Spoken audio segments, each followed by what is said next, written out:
So, Mike, thank you so much for taking the time to talk to us. The deadline has been extended. I know there has been real great interest from Bhutanese abroad. What led to the extension? Yes, it's very simple. There was just more interest, and we just didn't have enough time. Mm-hmm, mm-hmm. So the fixed term deposit only became available from the 25th of November. So we only had, 1 month until end of December. And Mm-hmm. that's not a lot of time for people to, open a bank account, finish their, account opening process, make that first deposit, and then, purchasing the fixed term Mm-hmm. deposit. So that takes a lot of time. And Okay. obviously, it's a new account for most people.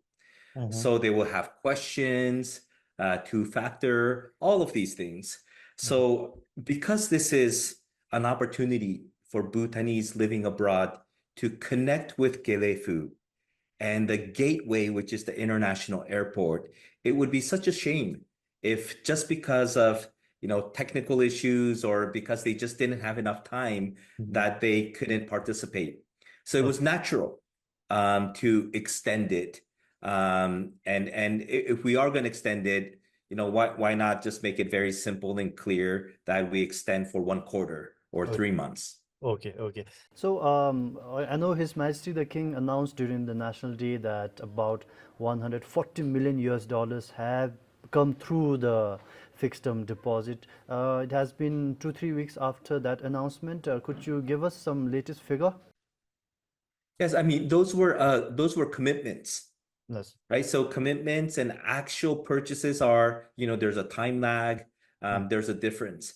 Mm-hmm. So because this is it's a private figure, Mm-hmm. but I can say there's like thousands of people who have already purchased the fixed term deposits, and millions have come in. But because it's something that we do not disclose, maybe something GMC might make a official announcement at the very end. Okay. But as of now, there's no numbers to share. But if there is something, is like it's thousands of people participating, and millions of dollar has already come in. But it's something I think at the very end, it will be made public, I think, by GMC.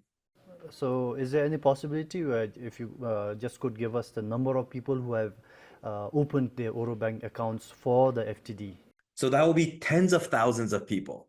Okay, okay. But again, we're still a private company, so we don't disclose these numbers. Okay. But the people who have signed up are over tens of thousands of people. So positive numbers, so to say. Oh, absolutely, absolutely. In terms of the number of countries and the majority from which the people have opened, I think I'm sure you'll be able to talk about that. Yeah, so most come from Australia, Mm-hmm. but it comes from global. That said, as Oro Bank, we still restrict certain countries. Okay. It's not like all Bhutanese living abroad can all participate. Mm-hmm. Also, there's wire transfer challenges as well. Mm-hmm. Certain countries, certain banks do not allow wire transfers. So we're trying to iron all of these technical issues, and that's one of the other reasons why we've extended this deadline to end of March, to make sure that whoever wants to participate can participate without any issues. Mm-hmm. So what are some of the countries that are having issues right now? No, so countries from like Canada.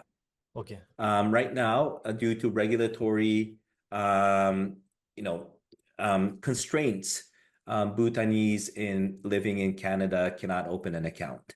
Okay. But we are working with our compliance team to make sure that they can sign up.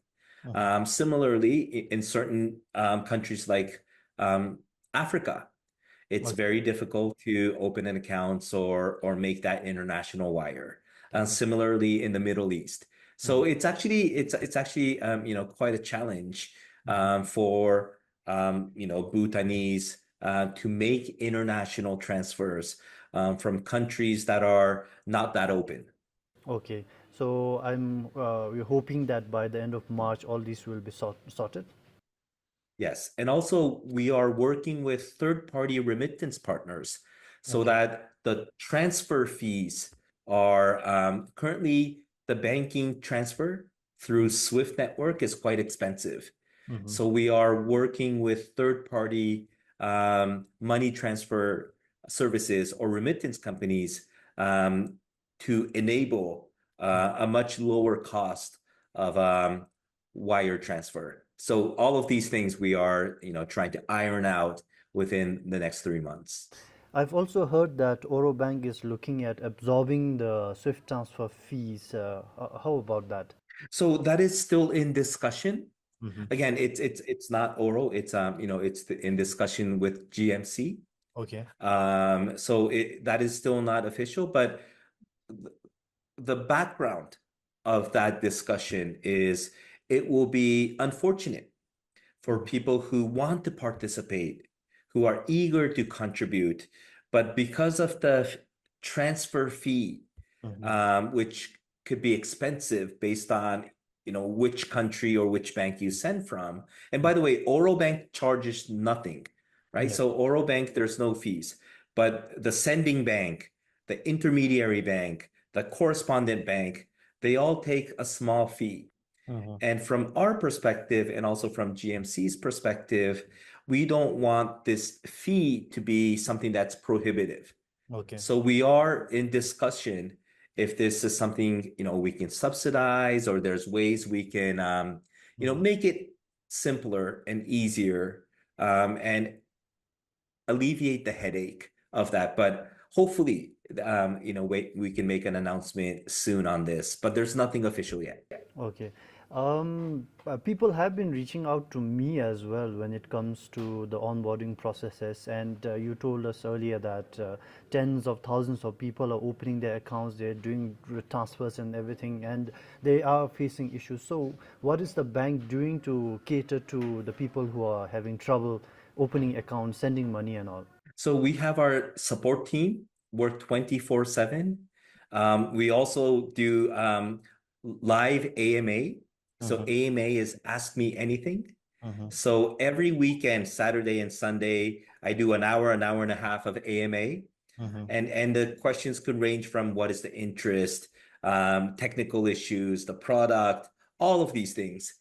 So we try to communicate with the Bhutanese living abroad as much as we can. And we do a simultaneous like technical Zoom or Google Meet, so that if people have issues, they can immediately talk with our support team to make sure that their issues could be resolved. And with that, there's no more like blocked accounts or difficulties there. That said, it's still opening a bank account is never an easy thing, but we try to do as much as we can to help our customers out.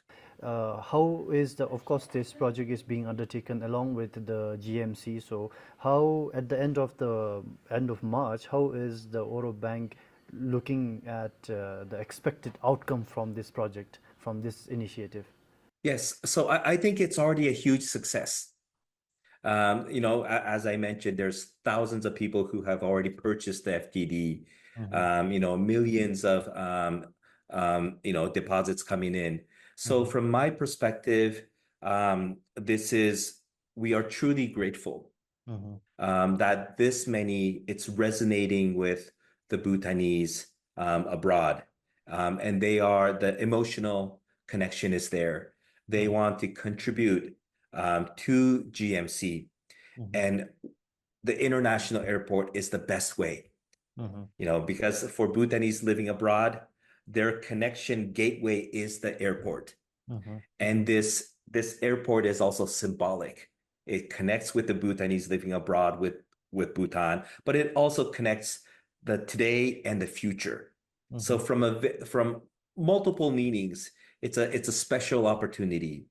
And that is why we wanted to make sure that for anybody who wanted to participate, that they can they can participate without any challenges or trouble or technical difficulties. And that is why we're extending this until end of March. So right now the bank only accepts US dollars, right? So any possibility or chances that other currencies would be accepted? So the FTD itself, because when you think about it, the airport, it's all going to be paid in US dollars. Okay. Paying the architect, paying the construction company, paying the workers, the materials. So everything is denominated in US dollar. Mm-hmm. And that is why the FTD itself is US dollar. But people have wired euro, people Okay. have wired Australian dollars. We help convert that into US dollar so that they can purchase the FTD. Mm-hmm. I do believe that there will be something similar for Bhutanese living in Bhutan. Okay. And for that, my understanding it will be in Neutrum. Okay. So it's different between Bhutanese living abroad or non-resident Bhutanese versus Bhutanese residing in Bhutan. Do you have any other information that would be important for the public? No, I think this is an amazing opportunity. Again, this is not financial advice, but this is something where I believe it's truly an amazing opportunity where you can participate, contribute to the future of Bhutan, but also get rewarded. And I think the airport is such a symbolic thing where you are part of the build out of the mindfulness city. And the airport is, one of the most symbolic things that people can participate. So I encourage if people still have not signed up or have not made that deposit, that with the 3-month extension, that now they can participate. Mhm. That's all I have, Mike. Thank you so much for taking the time and talking to us.